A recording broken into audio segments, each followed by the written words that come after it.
반갑습니다. 울산 화요 모임에 오신 여러분을 주님의 이름으로 사랑하고 축복합니다. 오늘 함께 나눌 말씀은 시편 51편 17절입니다. 시편 51편 17절입니다.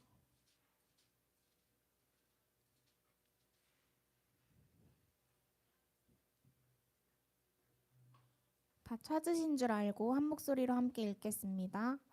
하나님께서 구하시는 제사는 상한 심령이라. 하나님이여 상하고 통회하는 마음을 주께서 멸시하지 아니하시리라. 다윗은 겉으로 드리는 제사가 아니라 깨어진 마음, 상한 심령을 하나님께서 기쁘게 받으신다고 말합니다. 하나님은 우리가 완벽해서 혹은 잘해서 예배 드리길 원하시는 분이 아닙니다. 오히려 우리의 부족함과 깨어진 마음 그대로 가지고 나아오길 바라시는 분이십니다. 이 시는 다윗이 밧세바 사건 이후 자신의 죄를 깨닫고 하나님 앞에 철저히 무너져 회개하며 드린 고백입니다. 그는 왕으로서 모든 것을 가졌지만 그 순간 자신이 얼마나 연약하고 죄된 존재인지를 깊이 깨닫게 됩니다.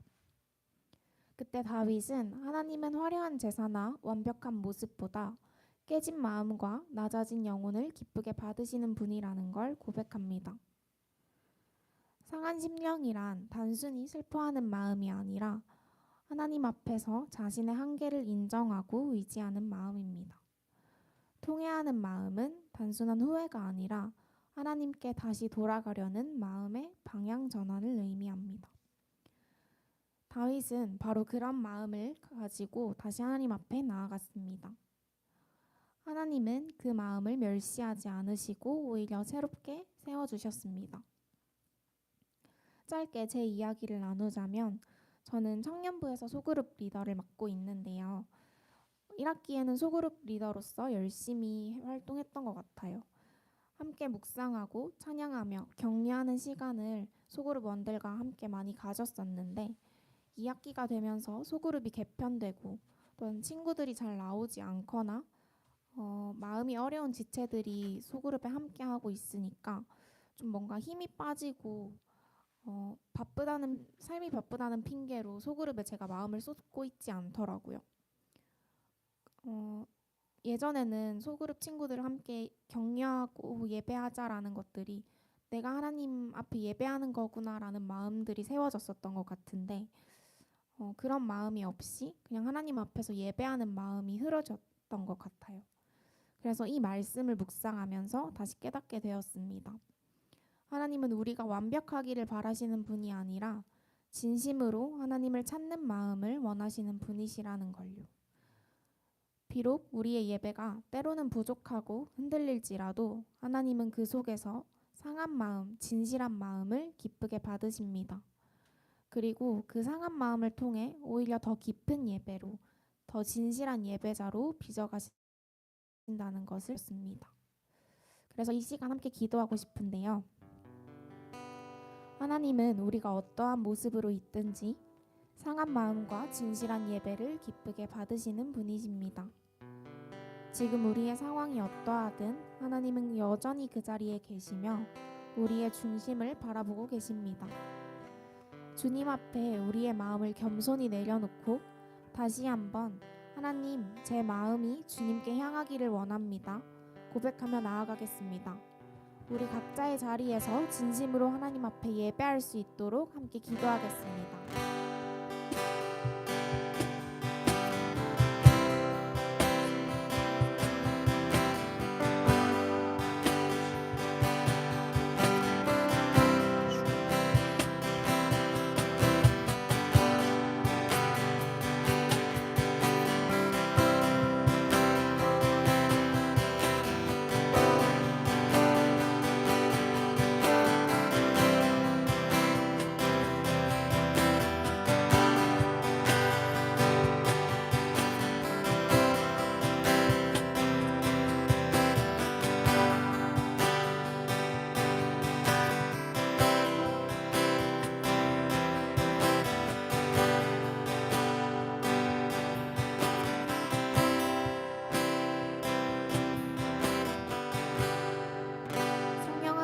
초청하십시다. 성령 하나님, 이 예배 가운데 오셔서 우리의 예배를 인도하여 주시옵소서. 마음과 진심으로 주님 앞에 나아가는 예배, 형식이 아니라 하나님을 향한 사랑이 흘러나오는 예배가 되게 하여 주시옵소서. 이 시간 성령께서 우리의 마음을 부드럽게 하시고 주님 한 분만 바라보게 하여 주시옵소서. 성령의 임재를 경험하고 하나님께 하시는 하나님을 깊이 만나는 예배가 되도록 성령의 도우심을 구하며 함께 기도하시겠습니다.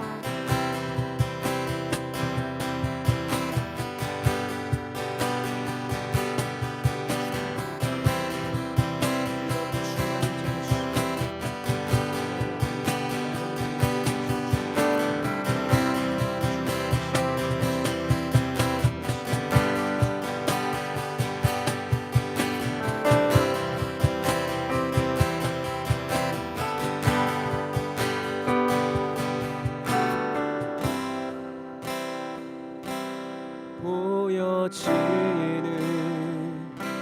예배하니 마음으로 드리는 예배, 노래하는 찬양보다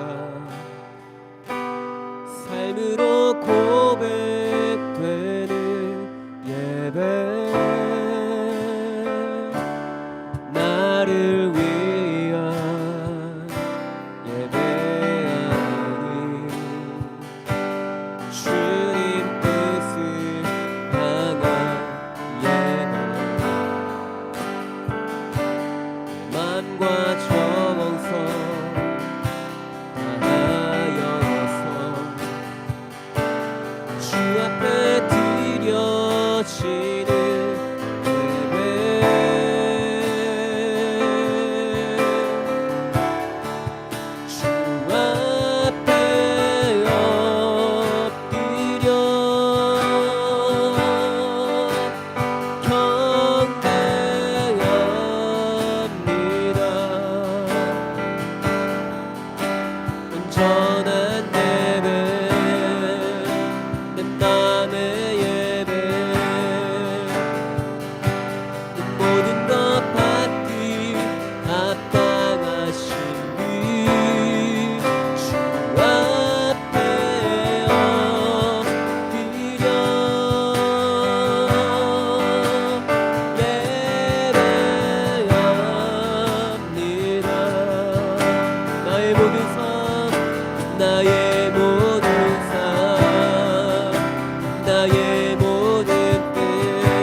보여지는 예배하니 마음으로 드리는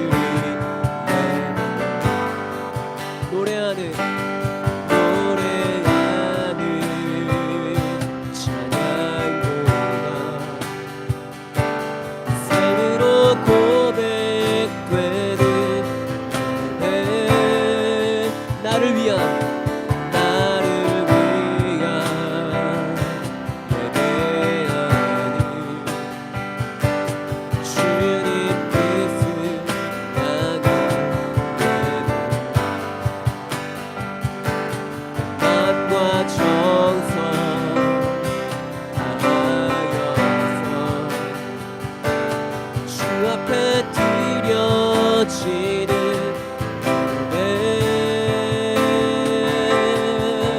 주 앞에 엎드려 주 앞에 엎드려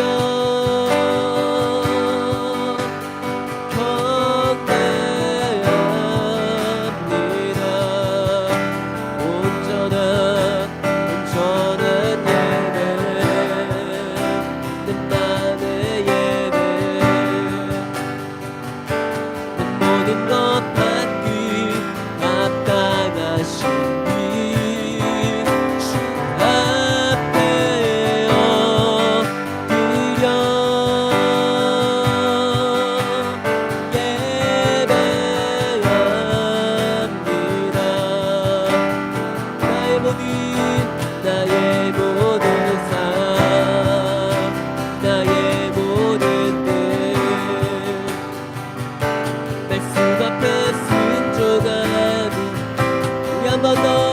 주 앞에 엎드려 주 앞에 엎드려 경배합니다.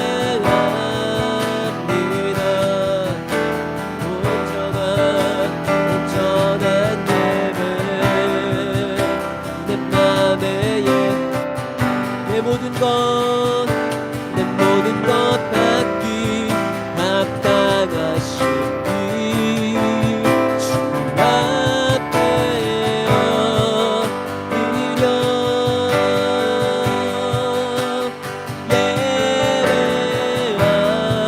예배합니다. 나의 모든 삶 나의 모든 뜻 말씀 앞에 순종하는 삶 누리기 원하네.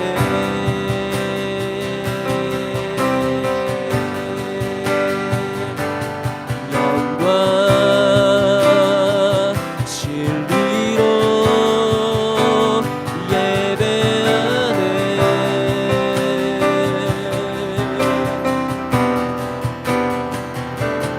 영과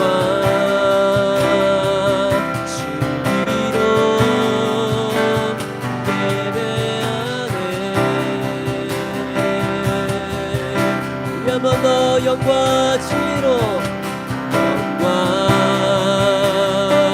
진리로 예배하네. 영과 진리로 영과 진리로 예배하네. 우리 한 번 더 영과 진리로 영과 진리로 예배하네. 영과 진리로 영과 진리로 예배하네.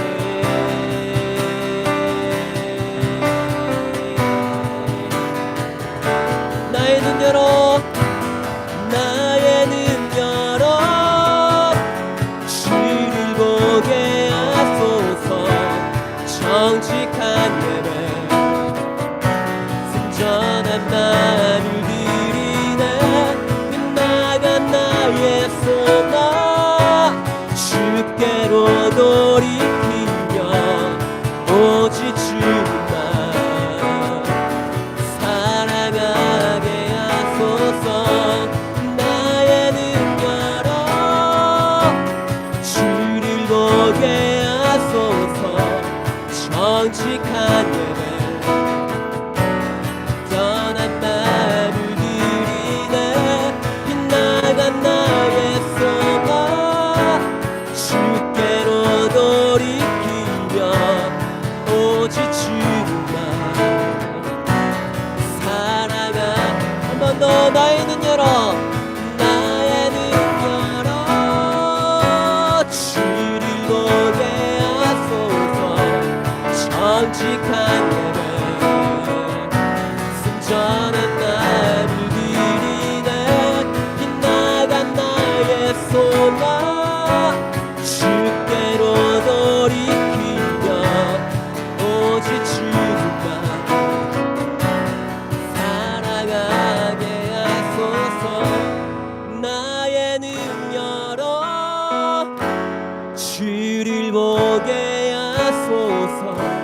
정직한 예배 순전한 마음을 드리네. 빗나간 나의 소망 주께로 돌이키며 오직 주만 사랑. 우리 한 번 더 나의 눈 열어 나의 눈 열어 주를 보게 하소서. 정직한 예배 순전한 마음을 드리네.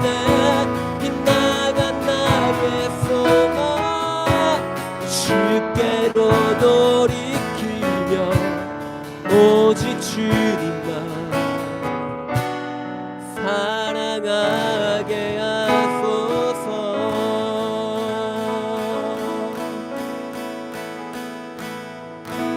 주 사랑해요.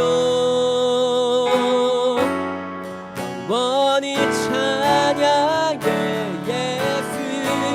신령과 진정으로 경배드려요.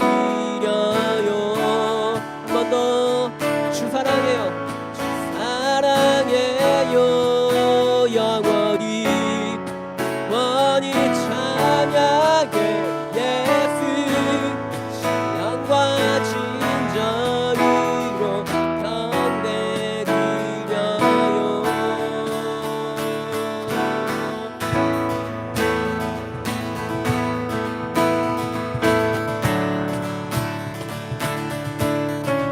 갈급한 내 되시는 사랑과 사랑으로 드리기 원하는 주 사랑해 주 찬양해 높고 거룩한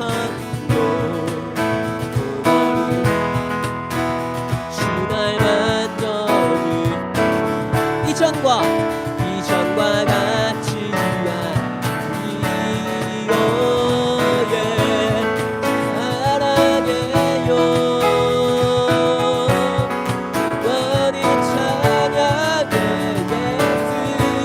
신령과 진정으로 경배드려요.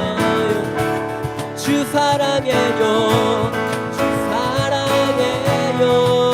영원히 영원히 찬양해 예수. 신령과 진정으로 경배드려요. 매일 주님과 매일 주님 깨치네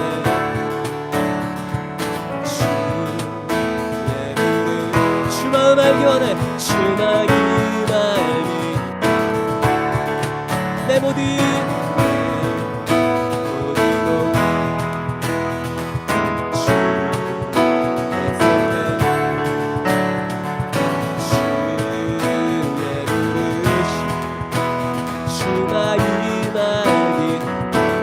내 생명 주께 쏟아내요. 주 사랑해요. 영원히 찬양해 예수. 신령과 진정으로 경배드려. 오 주 사랑해요.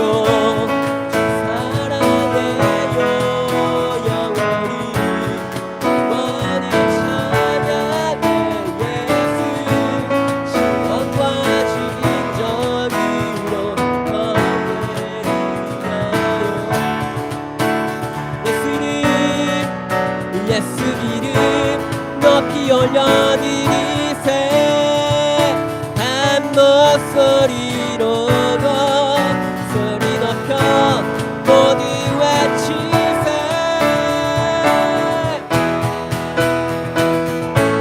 주 사랑해요. 영원히 찬양해 예수. 신령과 진정으로 경배드려요. 주 사랑해요. 영원히 영원히 찬양해 예수. 신령과 진정으로 경배드려요.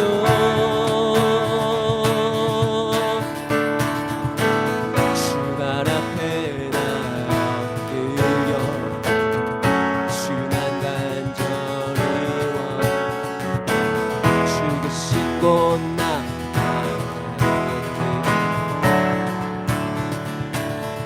근심 속에 주 찾은 모든 필요내 영혼 겸손하게 모든 드리리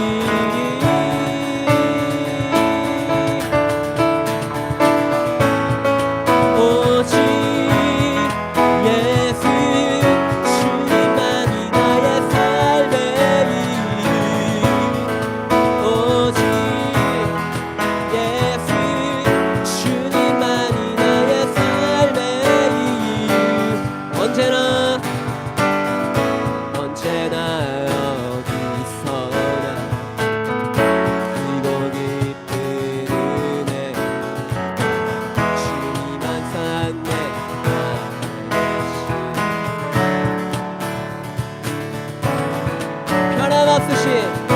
변함없으신 주님 어제 오늘 영원히 한결같이 함께 하시네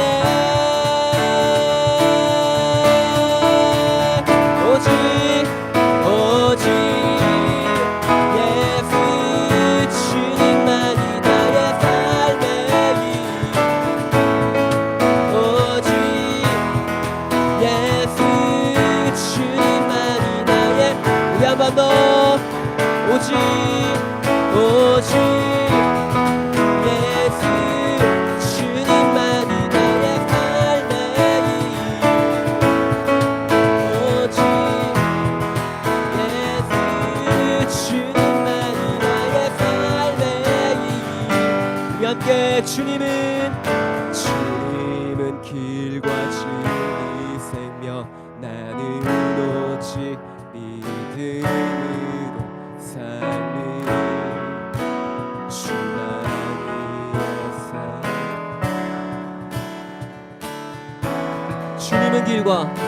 주님은 길과 진리 생명 나는 오직 믿음으로 살리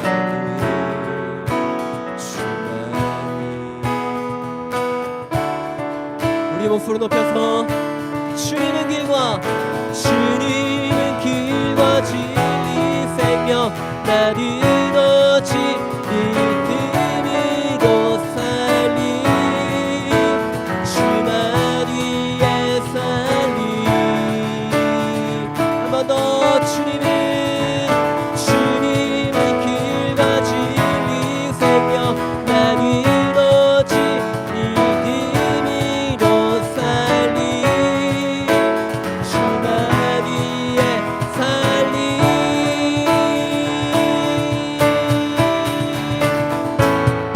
오직 예수 주님만이 나의 삶의 이유 오직 예수 주님만이 나의 우리 한 번 더 오직 예수 주님만이 나의 삶의 오직 예수 주님만이 나의 삶의 이유 아멘 우리의 유일한 삶의 이유가 되시며 찬송의 이유가 되시는 주님을 찬양합니다 아멘 오직 예수 주님만이 나의 삶의 이유 오직 예수 주님만이 나의 삶의 이유 한 번 더 오직 예수 오직 예수 주님만이 나의 삶의 이유 오직 예수 오직 예수 주님만이 나의 삶의 우리 한 번 더 오직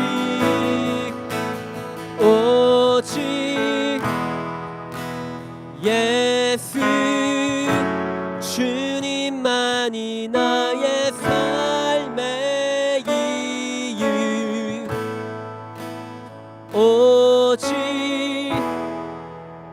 예수 주님만이 나의 삶의 이유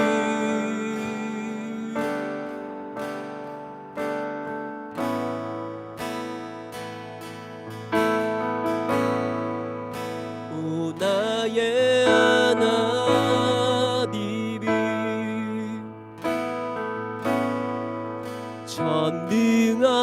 전능하신 왕이라 오 나의 하나님이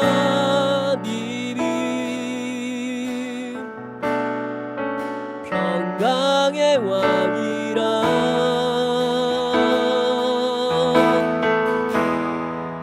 오 신실하신 사랑 영원히 변치 않네 오 영원하신 이름 그 이름 찬양해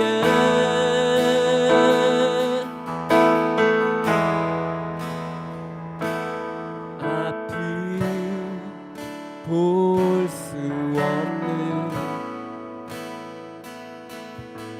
일어설 수도 없는 어두웠던 삶도 그가 다시 일으키시네 돌아갈 수 없는 돌아갈 수 없는 바라볼 수도 없는 실패했던 삶도 그가 다시 세워주시네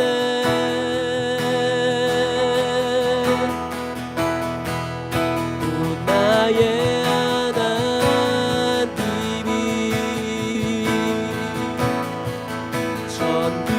전능하신 왕이라 오 나의 하나님이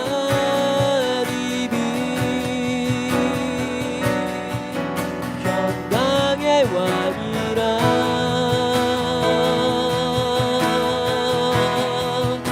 오 신실하신 사랑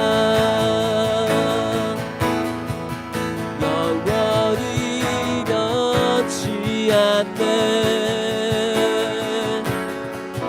오 영원하신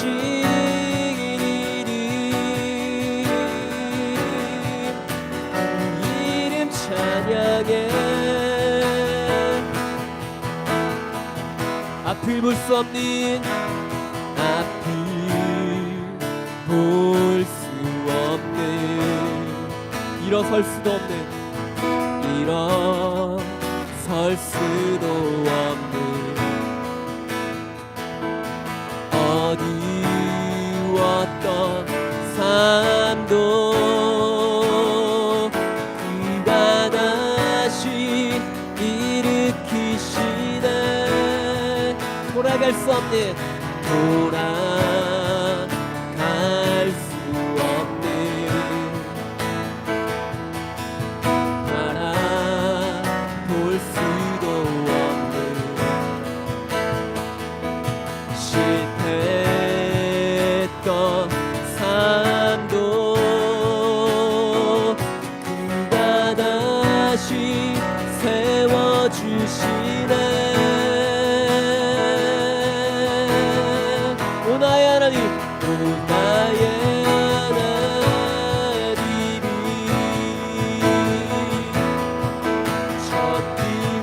전능하신 왕이라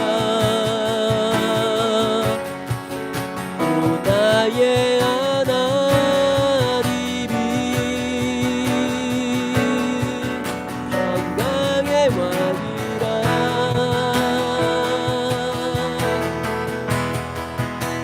신실하신 사랑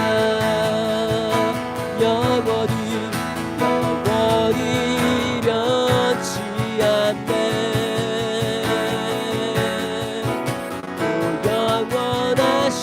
영원하시기니 이름 찬양해. 한 번 더. 오 나의 하나님, 오 나의 하나님이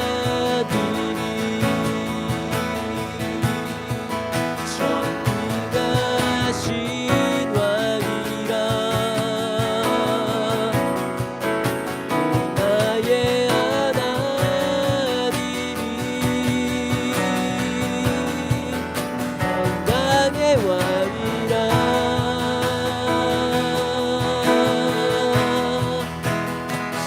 신실하신 사랑 영원히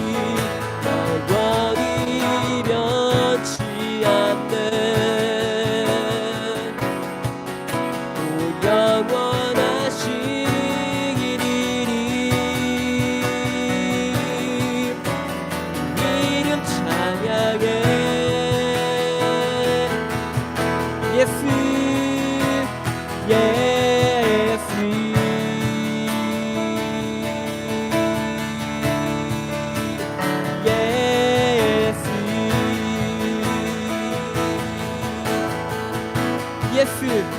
예수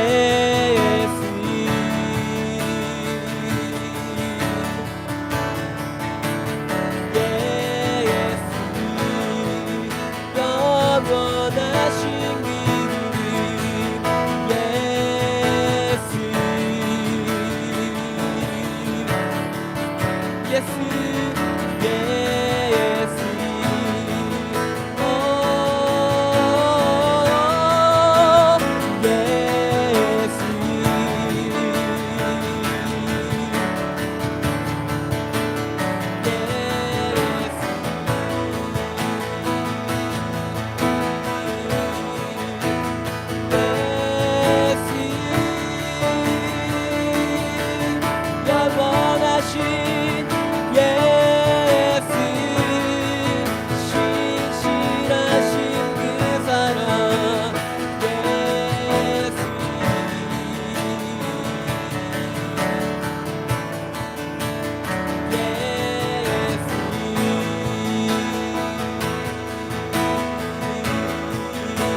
오 주 내 하나님, 오 주 내 하나님. 아멘. 우리의 모든 찬송과 모든 영광과 존귀를 주님께 올려드립니다. 주님이 올려 영광을 받으시고 우리의 찬양 가운데 주님이 높임을 받아 주십시오. 아멘. 찬양하세 높으신 이 이름 찬양하세 영원토록 끝이 없는 주 향한 노래 오 주 내 하나님 찬양하세 찬양하세 높으신 이 이름 찬양하세 영원토록 끝이 없는 주 향한 노래 오 주 내 하나님 오 주 내 하나님 오 주 내 하나 오 주 내 하나님 오 주 내 하나님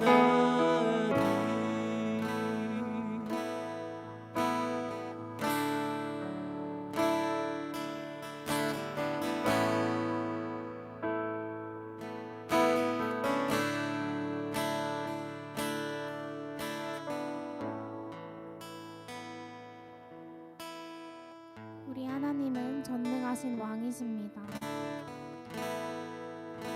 우리 하나님은 평강의 왕이십니다. 영원히 변치 않는 그 하나님의 사랑과 그 하나님의 이름을 우리의 평생에 그 하나님의 이름을 높이며 찬양하기를 원합니다. 아버지, 우리의 예배를 받아주시옵소서. 감사드리며 예수님 이름으로 기도드렸습니다.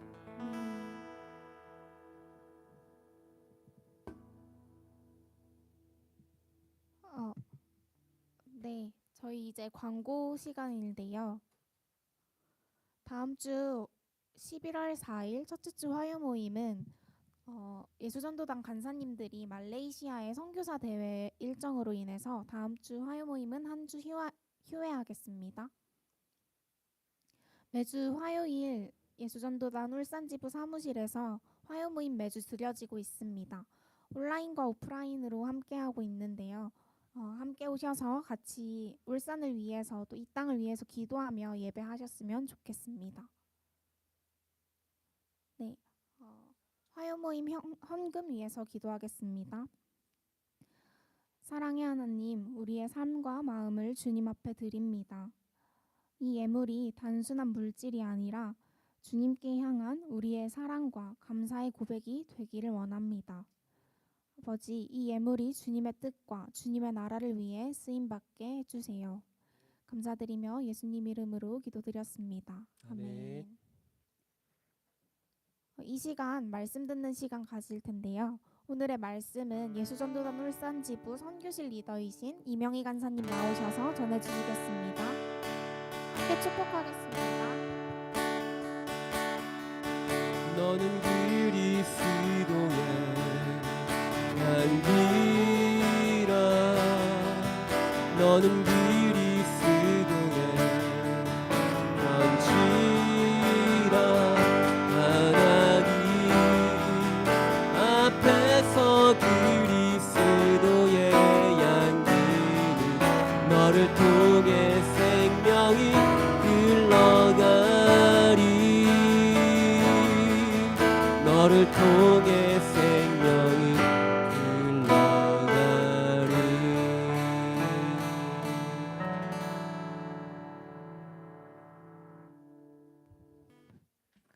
감사합니다. 저희 함께 잠깐 기도하고 말씀을 나누겠습니다. 우리의 진정한 왕이 되신 주님의 이름을 높여드립니다. 이 시간 그 왕의 이름을 높여드리며 그 왕의 왕되심을 선포하는 시간 가운데로 나아가길 원합니다. 주님 우리와 함께하여 주시고 우리가 아버지 하나님의 그 진리의 말씀을 나눌 때 나누는 입과 듣는 귀 가운데 성령님이 함께하여 주셔서 우리가 들을 것을 듣고 나눌 것을 나눌 수 있는 그래서 우리가 이 땅 가운데 하나님의 그 백성으로 삶을 살아갈 수 있는 귀한 시간 되게 도우시고 인도하여 주시옵소서. 예수님 이름으로 기도드렸습니다. 아멘. 네, 반갑습니다. 네, 아주 좋습니다. 네, 네, 오늘 저희 함께 나누고 싶은 말씀은 사사기 말씀인데요. 네, 제가 요즘 사사기에 늪에서 헤어나오지 못하고 있습니다. 네, 사사기 4장 4절에서 16절까지의 말씀입니다. 조금 긴 본문인데요. 사사기 4장 4절에서 16절까지 말씀을 우리가 조금 길지만 다 같이 한번 읽어보겠습니다. 4장 4절. 그때 랍비도세 아내 여선지자 드보라가 이스라엘의 사자가 되었는데 그는 에브라임 산지 라마와 베델 사이 드보아의 종려나무 아래에 거주하였고 이스라엘 자손은 그에게 나아가 재판을 받더라. 드보라가 사람을 보내어 아비노함의 아들 바락을 납달리 게데스에서 불러다오 그에게 이르되 이스라엘 하나님 여호와께서 이같이 명령하지 아니하셨느냐 너는 납달리 자손과 스불론 자손 10,000명을 거느리고 다볼산으로 가라.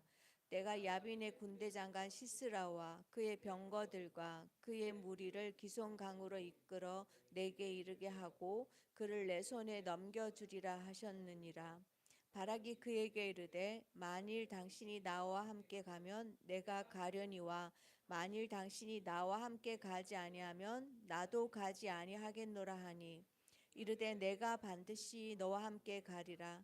그러나 내가 이번에 가는 길에서는 영광을 얻지 못하리니 이는 여호와께서 시스라를 여인의 손에 파실 것임이니라 하고 드보라가 일어나 바락과 함께 게데스로 가니라. 바락이 스불론과 납달리를 게데스로 부르니 10,000명이 그를 따라 올라가고 드보라도 그와 함께 올라가니라. 모세의 장인 호밥의 자손 중 게사랑 헤벨이 자기 족속을 떠나 게데스에 가까운 샤나님 상수리 나무 곁에 이르러 장막을 쳤더라. 아비노함의 아들 바락이 다볼산에 오른 것을 사람들이 시스라에게 알리니 시스라가 모든 병거 곧 철병거 900대와 자기와 함께 있는 모든 백성을 하롯의 탁고임에서부터 기손 강으로 모은지라. 드보라가 바락에게 이르되 일어나라 이는 여호와께서 시스라를 내 손에 넘겨주신 날이라. 여호와께서 너의 앞서 나가지 아니하시느냐 하는지라. 이에 바락이 10,000명을 거느리고 다볼산에서 내려가니 여호와께서 바락 앞에서 시스라와 그의 모든 병거와 그의 온 군대를 칼날로 혼란에 빠지게 하시며 시스라가 병거에서 내려 걸어서 도망한지라.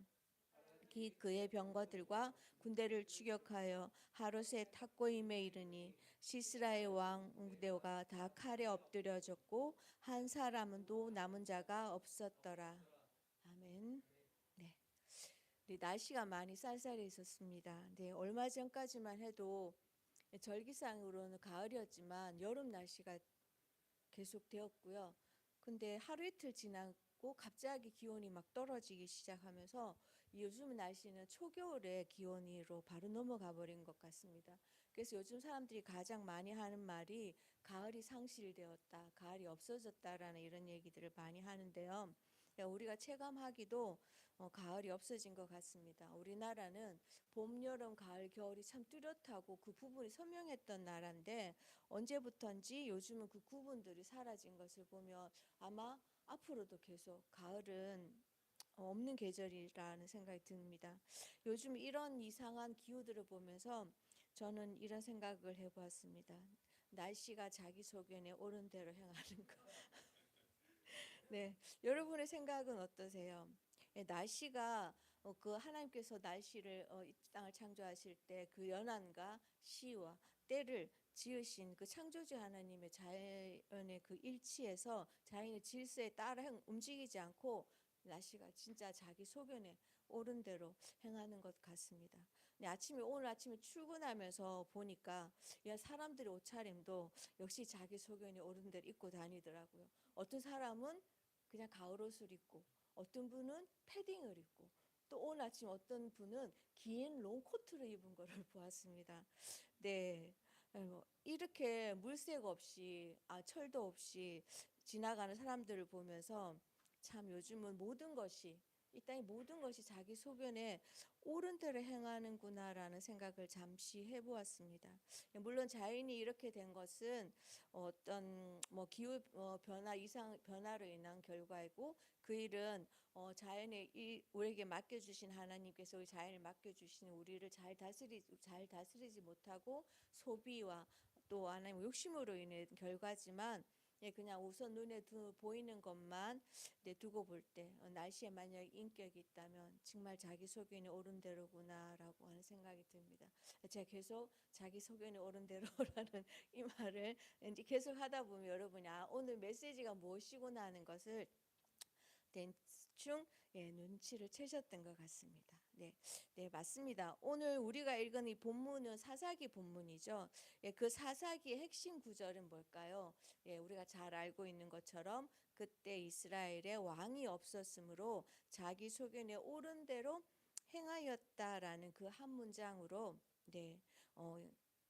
그 시대를 정의하고 또 사사기에서 말하고자 하는 그 모든 것들을 정의하고 있는 것들을 보는데요. 이 말씀을 함께 생각해 보면서 그 시대 사람들의 삶을 우리가 한번 되짚어보고 또 사사시대와 같다고 말하는 오늘 우리가 살아가고 있는 이 시대 가운데 그럼 우리는 무엇을 소망하고 살아야 될까? 우리의 생각이 어디를 향해야 할까에 대해서 잠시 나눠보고자 합니다. 자기 소견에 옳은 대로 행하였다라는 이 문장에서 이 자기 소견이라는 이 구절의 영어적인 해석은 이렇습니다. In his our eyes. 자기 신의 눈에라는 의미를 가지고 있습니다. 그러니까 자기 소견에 옳은 대로라는 이 말을 문자적으로 해석해 보면 이런 의미를 갖죠. 자기 눈에 좋아 보이는 대로라고 해석할 수 있습니다. 하지만 이것을 문자적으로 해석하지 않고 그냥 이 안에 내포하고 있는 그리고 이 말씀의 배경인 사사기에서 설교하고 있는 이 글의 정확한 의미는 하나님께서 주신 율법과 명령과 규례를 따르지 않는 것은 물론 그 율법과 명령과 규례를 자신에게 유리한 대로 해석하고 적용하는 그리고 이것이 하나님의 뜻이라고 여기는 그런 것이라고 저는 생각해 봅니다.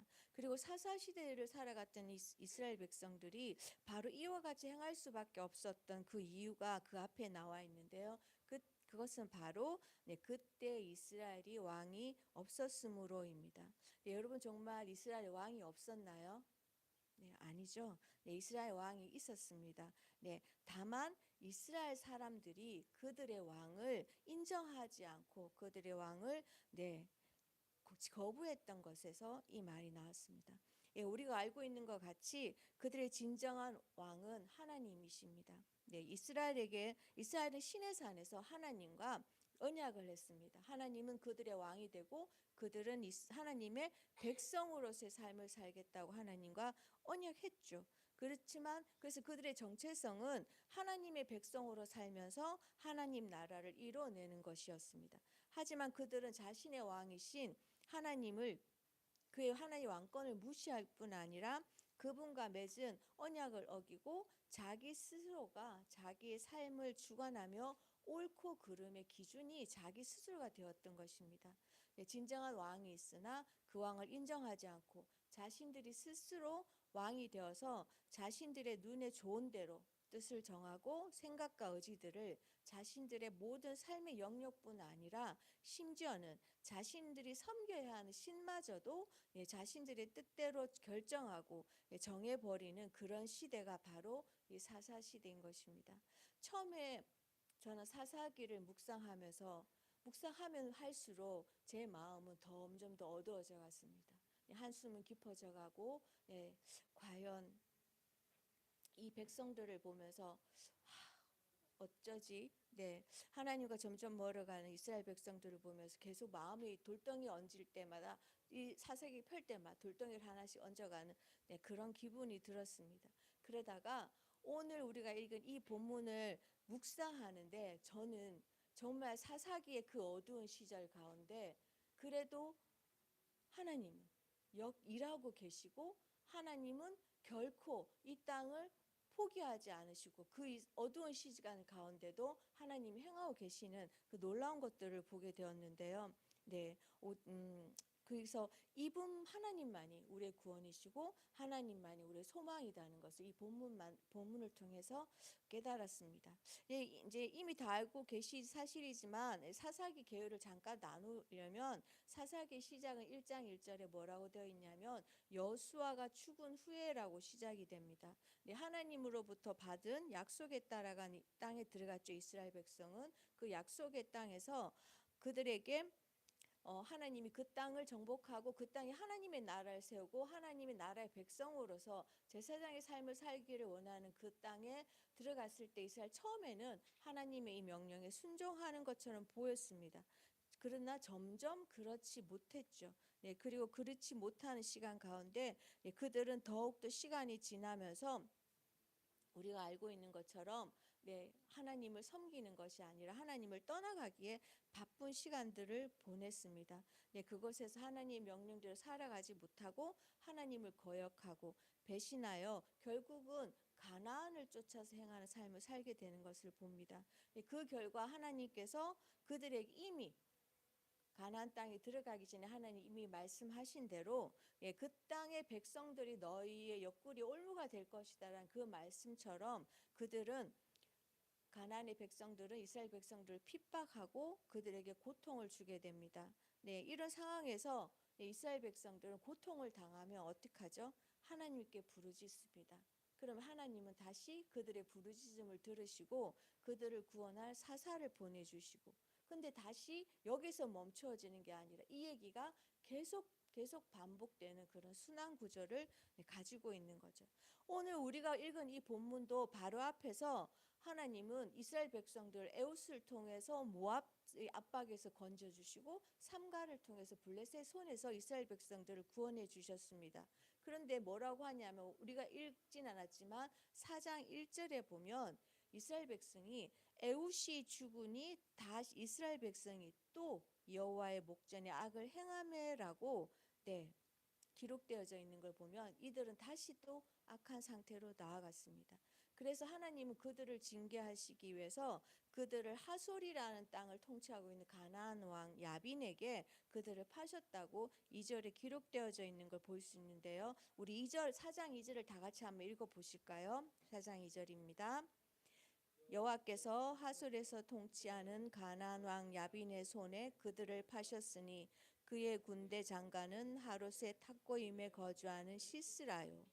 이 하솔이라는 곳은 북부 갈릴리에서 다메섹과 무깃돌이 있는 도로상에 전략적인 위치에 차지하고 있습니다. 그래서 여호수아 11장 10절에 보면 이 하솔을 뭐라고 부르냐면 하솔은 그 모든 나라의 머리라고 묘사하고 있습니다.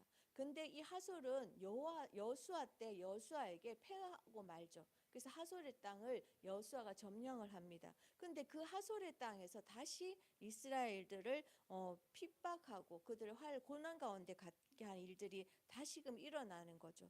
그곳을 통치하는 왕 야빈은 그의 군대장과 시스라에게 철병거를 앞세워서 이스라엘을 다시 학대하고 있습니다.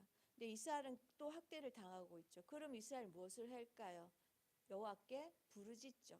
근데 우리가 여기서 놓치지 말아야 할 것이 뭐냐면 이 이스라엘의 자손이 여호와께 부르짖었다라는 이 단어입니다. 이 이스라엘 자손이 부르짖었다라는 이 단어는 그들이 그들의 잘못된 길을 돌이키고 깨닫고 뉘우쳐서 하나님께로 돌아올 때 통회하는 심정으로 회개하는 부르짖음이 아니었습니다.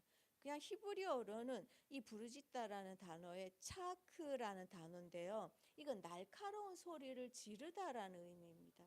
다시 말하면 이 말은 그냥 cried out, 소리친다라는 겁니다. 가나안 야빈이 철병거를 앞세우고 강력한 힘으로 자신들을 학대하자 그들은 하나님을 향해서 살려달라고 소리치는 겁니다. 그 안에는 그들이 돌이켜 하나님이 돌아오고자 하는 어떤 의지도 담겨져 있지 않습니다. 그냥 살려주세요 하나님, 단순히 이거였습니다.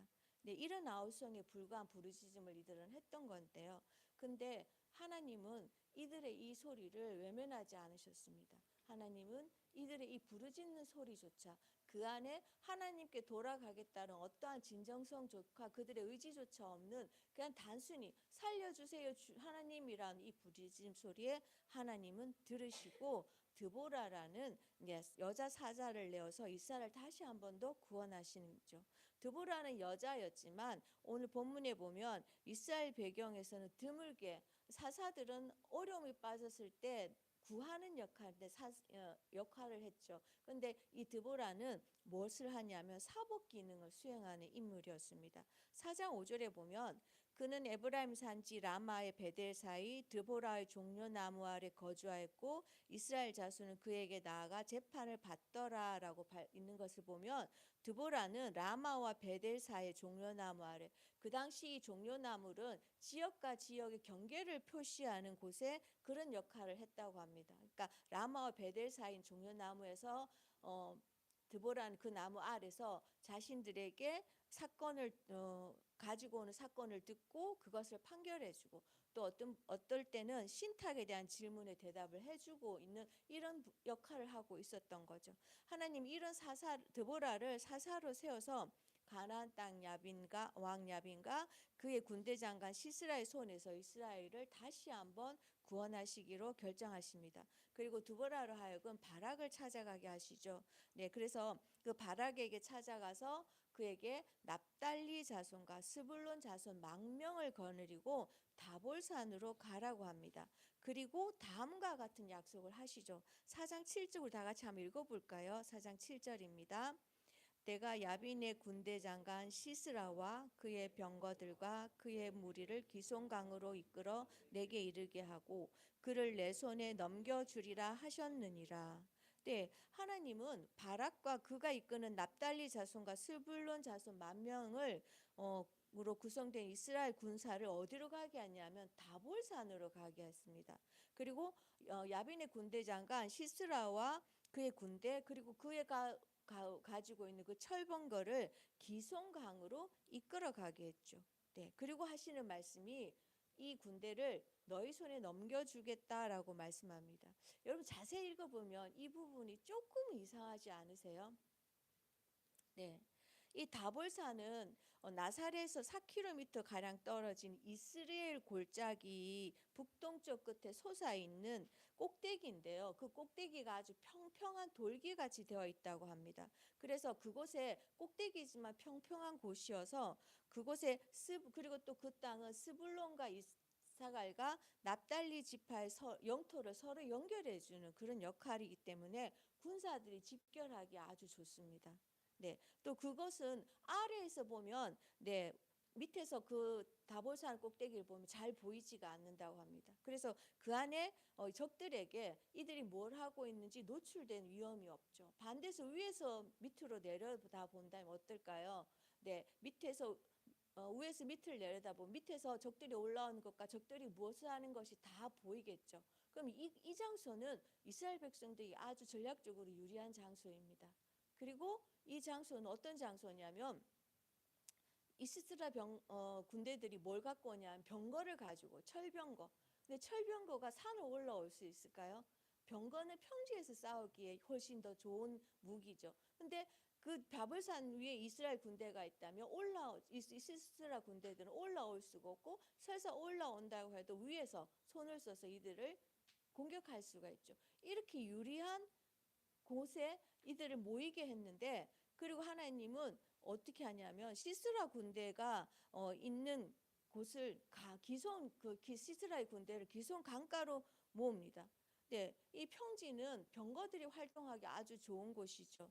네, 오히려 이 평지는 이스라엘 군대에게 불리한 곳입니다. 그럼 이스라엘 군대를 봤을 때 어디서 싸우는 게 더 유리할까요? 적들이 다볼산으로 올라오게 해서 싸우는 게 훨씬 유리한데 하나님은 뭐라고 말씀하시냐면 이스라엘에게 유리한 곳이 아니라 이 기손 강에서 전투를 하시겠다고 합니다. 그리고 이스라엘에게 그들이 유력한 곳을 내려오라고 말씀하시죠. 하나님 왜 그러셨을까요? 왜 이스라엘에게 전략적으로 유리한 곳이 아닌 오히려 적군에게 유리한 곳에서 전투를 하게 하셨을까요?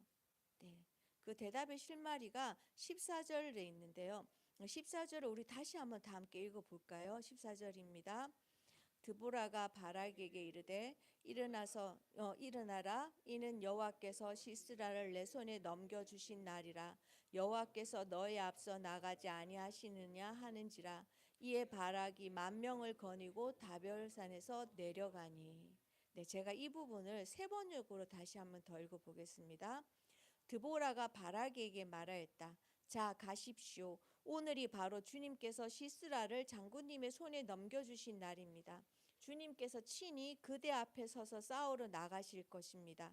그래서 바락은 10,000명의 병력을 끌고 다볼산에서 쳐 내려갔다라고 기록되어 있습니다. 저는 세 번역으로 된 이 본문을 읽는데 앞에서 개역 개정에서 느껴보지 못한 아주 놀라운 흥분되는 감정을 느꼈어요. 주님께서 친히 그대 앞에 서서 싸우러 나갈 것이다라고. 근데 이 부분을 읽는데 그냥 제 몸에 모든 세포들이 쭈뼛쭈뼛 서는 것 같은 그런 감동이 있었습니다. 그리고 제 앞에 펼쳐진 그림은 그 다볼산 꼭대기에서 하나님이 이스라엘 앞에 서서 그 깃발을 높이 드시면서 죽을 듯이 잡아먹을 듯한 그것으로 온 몸을 표현하시면서 손발을 다 걷어붙이고 그 밑에 있는 기손 강가로에 있는 그 시스라의 군대를 향해서 돌진하는 그 엄청나고 그 장엄한 광경들이 제 눈앞에 그려지는 거였습니다. 예, 여러분 생각해보면 주님께 달려주셨을까요? 정말 주님이 그 다볼산 앞에 꼭대기에서 이스라엘 백성들 앞에서 그 기손 강가에 모여 있는 이들을 향하여서 하나님께서 그들을 잡아먹을 듯이 마치 맹수가 약한 짐승을 공격하는 것처럼 그러한 웅장함과 그러한 모습으로 거기를 향해서 그냥 달려가셨을까요? 네. 전략적으로 보면 이 기손 강가에 모여 있는 시스라의 군대는 자기들이 유리하다는 거 압니다. 예, 철병거를 가지고 있고 그리고 병거는 분명히 평지에서 이스라엘 군대를 몰살시킬 것이고 예, 자기들은 승리했다고 자부심하고 있죠. 그런 그들을 향해서 주님은 달려가고 있는 그런 것들을 보면서 네, 그 주님의 그 달려가는 모습을 저는 상상해 봤는데요. 정말 주님이 이렇게 달려가셨을까? 여러분 질문이 뭘 것 같습니까? 답은 네, 저는 달려갔다라고 생각합니다. 네, 그것을 우리가 한번 찾아볼 수 있습니다. 근데 그건 조금 후에 한번 찾아보고요. 이 전투의 결과가 어떻게 되었을까요? 15절에 그 결과가 나와 있는데요. 제가 한번 읽어보겠습니다. 여호와께서 바락 앞에서 시스라와 그의 모든 병거와 그의 온 군대를 칼날로 혼란에 빠지게 하심에 시스라가 병거에 내려 걸어서 도망한지라. 네, 어떤 일이 일어났다고 기록되어 있습니까? 네, 이스라엘 백성들이 시스라 군대와 전투를 했다는 말은 여기 한 구절도 없습니다. 그런데 어떤 일이 일어났냐면 여호와께서 바락 앞에서 그의 온 군대를 칼날로 혼란에 빠지게 하셨어요. 하나님 뭔가 하셨어요. 근데 뭔가는 알 수 없지만 하나님 그들을 혼란에 빠지게 하셨습니다. 근데 여러분 놀라운 것이 있어요. 시스라가 병거에서 내려 걸어서 도망갔다라고. 왜요? 철병거는 빠를 수 있죠. 철병거는 달릴 때 무기가 됩니다. 그리고 도망치더라도 이 번개를 타고 가는 게 훨씬 안전하고 빠를 수 있는데 시스라는 이 철번거를 타지 않고 걸어서 도망갔다라고 합니다. 도대체 여기에 14절과 15절 사이에 어떤 일들이 있었을까요? 하나님께서 뭔가 하시긴 하셨어요. 이스라엘 백성은 아무것도 하지 않았어요. 그렇지만 하나님이 하셨는데 하나님이 하신 일의 결과는 정말 놀라운 것이에요. 어떤 일을 하셨을까요, 하나님? 네, 그것을 우리는 그 답은 바로 그 다음 장 5장에 그것이 나와 있습니다. 네, 이 5장 4절과 5절을 우리 같이 한번 읽어볼까요? 주께서 세일에서부터 나오시고 에돔 뜰에서부터 진행하실 때 땅이 진동하고 하늘이 물을 내리고 구름도 물을 내렸다. 산들이 여호와 앞에서 진동하니 저 신의 산도 이스라엘 하나님 여호와 앞에서 진동하였도다. 네, 제가 세 번역으로 다시 한번 읽어보겠습니다. 주님께서 세일에 나오실 때에, 주님께서 에돔 땅에서 출동하실 때에 땅은 흔들리고 하늘은 물을 쏟아내고 구름은 비를 쏟았습니다. 산들이 주님 앞에서 진동하였고 저 신의 산마저 주 이스라엘의 하나님 앞에서 진동하였습니다. 한번 그 20절과 21절도 제가 한번 더 읽어보겠습니다. 별들이 하늘에서 시스라와 싸웠고 그 다니는 길에서 그와 싸웠다. 기손 강물이 그들을 휩쓸어 갔고 옛강 기손의 물결이 그들을 휩쓸어 갔다. 나의 영혼아 너는 힘차게 진군하여라. 네, 하나님은 이스라엘 백성을 구하기 위해서 어떤 방법으로 싸웠냐면 그 기손 강에 홍수를 내리셨습니다. 그리고 거기에 폭풍이 일게 하셨죠. 그래서 그들이 자신의 강력한 힘이라고 굳게 믿었던 그 병거들을 무용지물로 만들었을 뿐만 아니라 그들의 군대마저 힘을 잃게 하셨습니다. 이것은 우리가 읽은 5장은 드보라와 바락이 그 전투에서 승리한 후에 하나님을 찬양하며 불렀던 노래인데요. 이 노래를 통해서 하나님이 그들을 위해서 어떤 일을 하셨는지 밝히고 있죠. 네. 이것을 읽으면 아까 하나님 제가 상상했던 그 하나님이 기손강에 있는 시스라엘 군대를 향해 달려갈 때 그 장면이 하늘 여기 보면 에돔이 진동했고 산들이 진동했다라고 얘기하죠. 하나님이 그 싸우러 나가시는 그 모습이 얼마나 장엄한 것인지 우리가 한 번 더 상상해 볼 수 있죠. 네, 실제로 이 기손강이 있는 이곳은 와디 지역입니다. 우리 와디 지역을 잘 알고 있죠. 와디는 건기 때는 아무 문제가 없습니다. 근데 우기만 되면 비가 오고 그러면 강이 범람하고 그것이 진흙밭이 되는 겁니다. 근데 이곳에 하나님이 그 군대를 모으게 하셨고 그들이 비를 내리시고 그 땅에 홍수를 일으키시고 강이 범람해서 폭풍이 일어났을 때 그들이 그렇게 자신들의 힘이고 능력이라 여겼던 철병거를 무용지물이 되게 하시는 하나님의 일하심들을 볼 수 있게 되었던 거죠. 네, 시스라의 군대는 바락과 이스라엘 칼날에 쓰러진 것이 절대 아닙니다. 네, 전적인 하나님에 의해 쓰러졌습니다. 네, 온 인류의 주인이시고 모든 전 역사의 주인이신 주관자이신 이스라엘의 참 왕이신 하나님의 손에 의해서 시스라의 군대는 무너진 거죠. 네, 주님은 친히 내가 너희 앞에 서서 싸우러 나갈 것이라는 이 약속을 신실히 지키시기 위해서 직접 싸우신 것입니다. 이스라엘 백성들은 하나님께 신실하지 않습니다. 네, 하나님께 친절하지도 않고요. 하나님께 순종하지도 않습니다. 네, 하나님께 대한 호의도 없습니다. 네, 관심도 없었습니다. 하나님을 인정하기는커녕 그분을 멸시하고 무시합니다. 그들의 눈과 귀는 하나님을 향해 있지 않고 다른 곳을 향해 있습니다. 그들의 손은 하나님이 싫어하는 일을 하기에 바쁘고 그들의 발은 하나님이 가증히 여기는 곳을 향하고 있습니다. 그들은 하나님과 함께 있지 않습니다. 그들은 하나님께 등을 돌리고 점점점 멀어져 가고 있습니다. 하지만 하나님의 눈과 귀는 항상 그들을 향해 있습니다. 그리고 그들을 듣고 그들을 보고 계시며 그들에게 관심을 가지시고 그들을 인정하고 그리고 무엇보다 그들을 향해 신실하십니다. 네, 왜냐하면 하나님은 그들의 왕이십니다. 그들은 하나님의 소유이기 때문에 그들 향해 하나님은 자신의 마음을 그들에게 내어주시는 것이죠. 그리고 그들을 삶에 하나님은 간섭하고 계시는 걸 우리가 알 수 있습니다. 네, 사사기는 흔히 나선형 구조라고 합니다. 이 나선형 구조라는 것은 중심에서 점점 멀어져 가면서 회전하면서 멀어져 가는 이런 곡선을 말하는데요. 이스라엘 백성들이 그들의 중심이신 하나님께서 점점 멀어지고 계속 아래로 어두움으로 더 어두운 가운데 깊어져 가고 빠져들어가고 마침내는 그 중심과는 완전히 분리되는 그런 모양을 가지고 있습니다.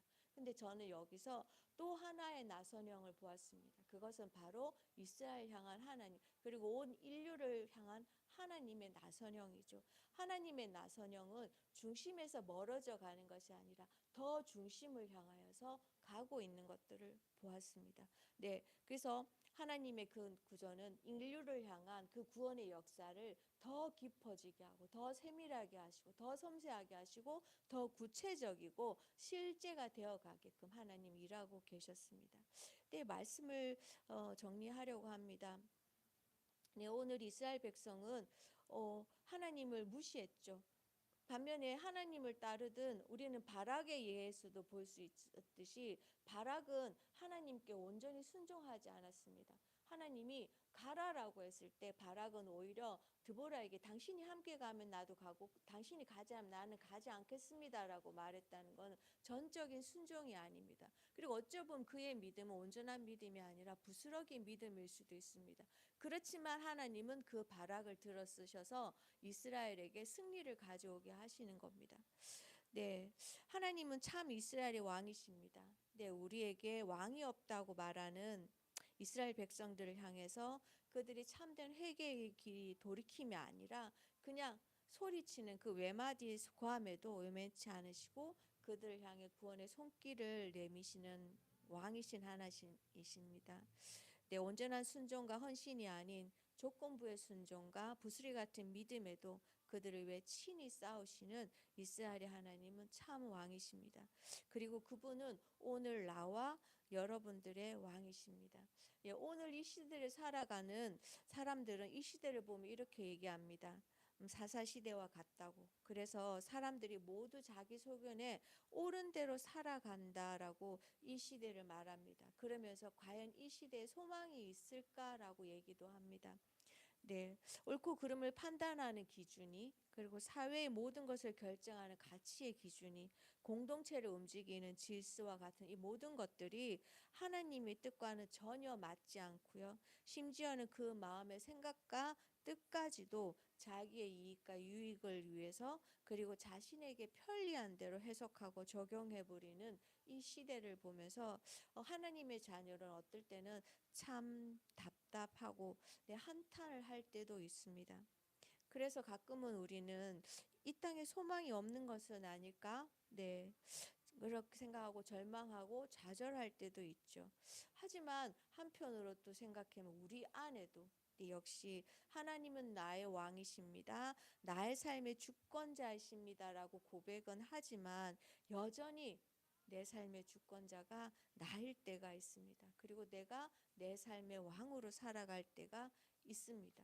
그리고 이 시대를 비판하면서도 가끔은 이 시대의 흐름에 그냥 편승하고 타협하고 살아가기도 합니다. 네, 우리가 이런 것들 가운데 진짜 간과하지 말아야 할 것은 나의 하나님이 여전히 나의 왕이시다라는 것입니다.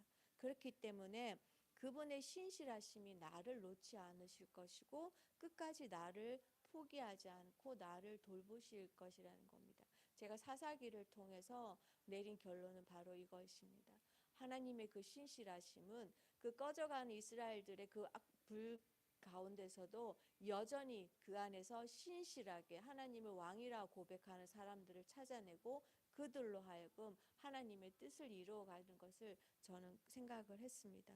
그래서 우리는 나의 소견에 옳은 대로가 아니라 그분의 뜻 가운데서 행하시도록 우리를 이끌어 가실 그 하나님을 좀 신뢰했으면 좋겠습니다.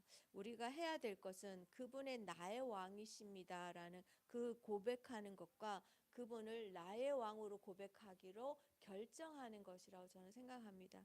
우리는 지금까지 하나님은 나의 왕이라고 고백하고 또 그렇게 여기며 살아왔죠. 하지만 이 시간에 한 번 더 내 자신을 점검해 봤으면 좋겠습니다.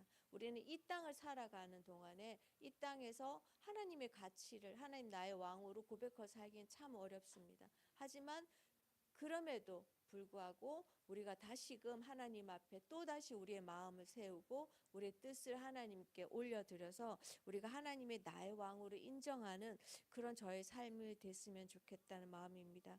하나님의 구원의 역사는 하나님의 뜻에 내가 따르기로 결정할 때 이루어집니다. 그래서 하나님의 이 땅을 향하신 그 뜻에 내가 그 뜻에 따르겠습니다라고 결정할 때 하나님 이 땅 가운데 구원의 역사를 이루어 가신다라고 생각합니다. 그 시작은 어디에서부터일까요? 하나님은 나의 왕이십니다라고 고백하고 하나님을 나의 왕으로 결정하는 그곳에부터 저는 시작이라고 생각합니다. 우리가 지금까지도 이 싸움을 놓치지 않고 여러분 우리 모두 잘 싸워왔는데요. 앞으로도 우리의 삶 가운데 계속 세상은 하나님이 너의 왕이 아니야. 네가 너의 삶의 왕이야. 너가 주인이야 라고 세상 우리를 유혹하고 세상의 모든 가치와 세상의 모든 것들은 우리를 그렇게 계속적으로 공격할 것입니다. 그럼에도 우리는 여전히 우리의 변하지 않는 것은 하나님의 나의 왕이시고 그분이 그들의 백성을 결코 포기하지 않으시고 끝까지 본인이 친히 그 전쟁에 나가셔서 싸우시는 그 하나님을 신뢰함으로 우리가 하나님 나의 왕이십니다. 이 사실을 끝까지 붙들고 나아가는 우리가 되었으면 좋겠습니다. 네, 함께 기도하고 싶은데요. 여러분 우리 나의 삶을 잠깐 한번 돌아보았으면 좋겠습니다. 우리가 매일같이 하나님은 나의 왕이십니다라고 고백하지만 그래도 내 삶을 돌아보면 내 삶의 어느 한 부분에서는 하나님이 나의 왕이십니다라는 것보다 그 부분 어느 순간에는 어느 부분에는 그 부분이 깨어져 있고 그 부분이 그릇된 걸로 삐뚤어져 있을 수 있다고 저는 생각합니다. 그래서 이 시간 우리가 성령께서 내 마음에 내 안에 그렇게 깨어지고 혹은 하나님의 뜻과 맞지 않고 삐뚤어진 것이 있다면 이 시간 내가 그걸 돌이킬 수 있다라고 여전히 내 삶의 왕은 하나님이시라고 고백할 수 있고 그 결정을 결코 흔들리지 않고 포기하지 않고 그 결정 끝까지 가지고 나갈 수 있는 내 자신이 되게 우리가 될 수 있도록 해달라고 함께 기도하시겠습니다.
자기가 왕이라고 생각하고 살아가는 수많은 영혼들이 있습니다. 우리가 그 영혼들을 위해서 기도했으면 좋겠습니다. 그 영혼들이 자신이 왕이라고 고백하는 것이 가장 좋은 가치고 그 삶을 자유한 것이라고 생각할 수 있지만 그것은 진정한 자유가 아니고 그것은 그들의 삶을 결국 아버지랑 점점 더 깊은 침상 가운데로 들어간다는 걸 그들이 깨닫고 그들이 하나님은 나의 왕이십니다라는 이 사실을 고백할 수 있도록 그들이 돌아오기를 바라고 아버지 그래서 그들을 위해서 먼저 나가서 싸우시는 그 하나님이 기다리고 계신다는 것을 그들이 알고 하나님께 돌아올 수 있도록 이 땅에 하나님을 알지 못하는 수많은 영혼들을 위해서 함께 기도하시겠습니다.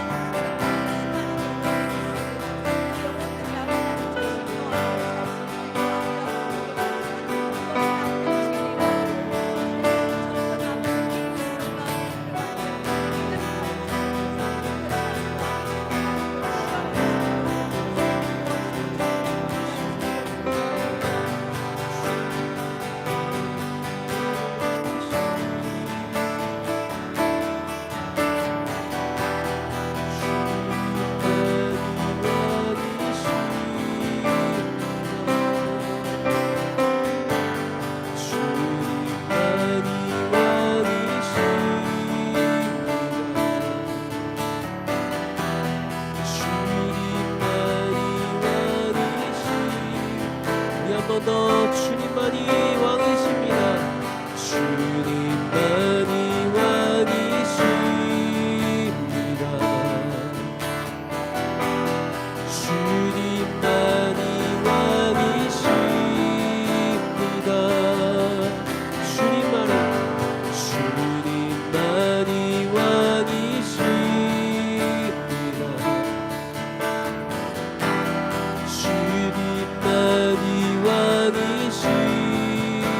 내 삶에 내 삶에 내 삶에 내 삶에 내 삶에 내 삶에 내 삶에 내 삶에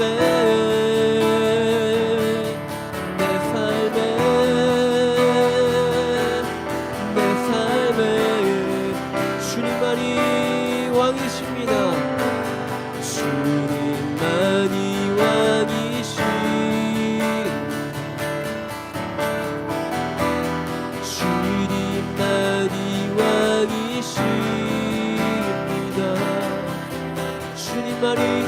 주님만이 왕이시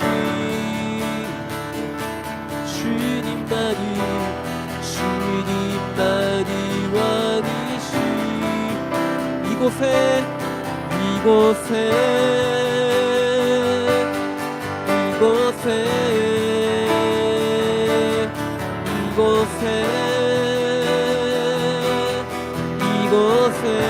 한 번 더 이곳에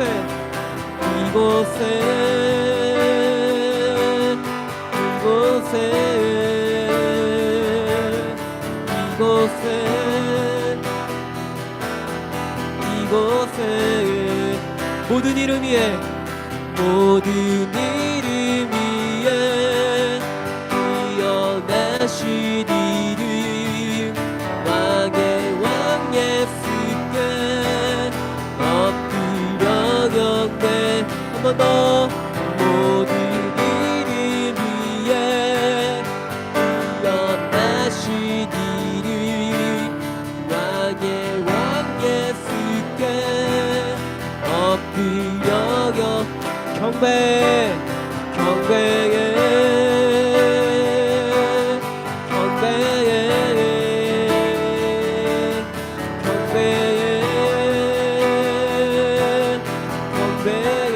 한 번 더 경배해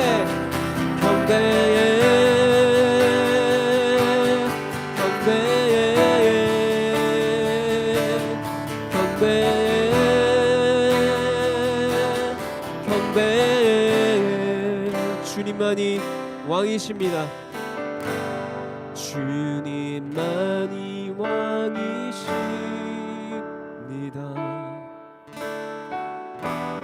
주님만이 왕이십니다.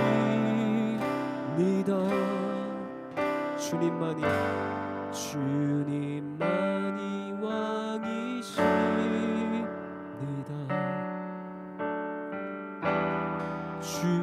주님만이 왕이시 우리 마지막으로 고백합시다. 주님만이 왕이십니다.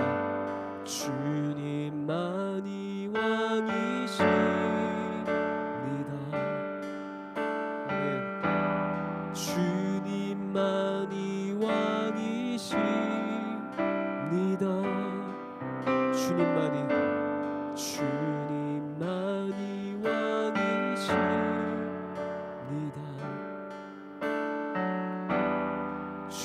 주님만이 왕이십니다.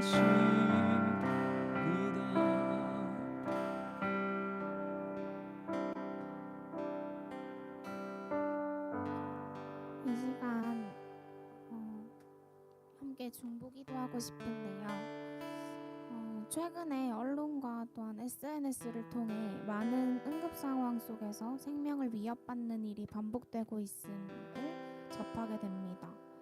4살 어린이가 응급실을 돌아다니다가 사망한 안타까운 사건, 쌍둥이를 출산한 산모가 산후출혈로 위험한 상황 속에서 병원을 전전해야 했던 사례 등 이러한 상황들이 우리 사회 곳곳 속에서 계속되고 있습니다. 그래서 이를 위해서 함께 기도하고 싶은데요. 의료진, 구조자, 그리고 관련 기관들이 하나님의 지혜와 공의를 따라 행동하며 생명을 살리는 결정을 할 수 있도록 이런 상황을 응급실 뺑뺑이라고 하던데 그런 응급실 뺑뺑이 같은 사고가 반복되지 않도록 제도와 사회적 구조가 개선되고 모든 생명이 존중받는 사회가 될 수 있도록 함께 기도하겠습니다.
생명의 주인이신 하나님, 오늘 우리가 함께 기도한 것처럼 누군가의 생명이 위태로울 때 외면하지 않고 지혜롭게 바르게 행동하는 사람들이 많아지게 함께하여 주시옵소서. 의료진과 구조자들에게 힘과 지혜를 주시고 제도와 사회가 바르게 세워져 누구나 존중받고 안전하게 살아갈 수 있는 세상이 되게 하나님 함께하여 주시옵소서. 우리의 작은 기도가 이 땅의 생명을 살리는 씨앗이 되기를 소망하며 예수님 이름으로 기도드렸습니다. 아멘. 모두 자리에 함께 일어나서 마지막 찬양하시겠습니다. 우리는 주의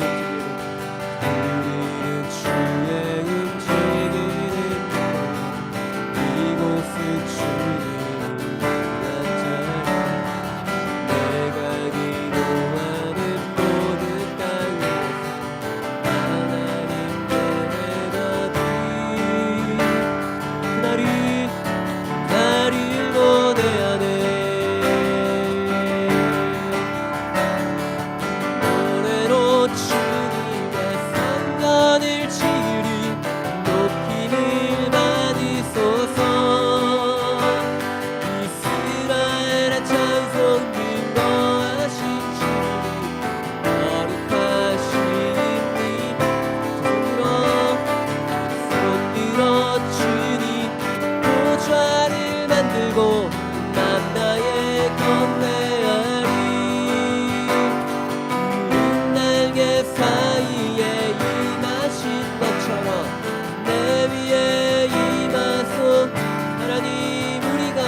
마쳤습니다. 다음 주는 선교사 대회 일정으로 화요 모임이 없습니다. 2주 뒤에 저희 뵙도록 하겠습니다. 사랑을 축복합니다.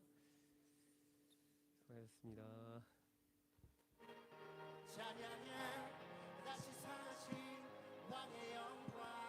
그렇게 밀면 너 못 나가잖아. 이렇게 밀어야지. 나도 봐.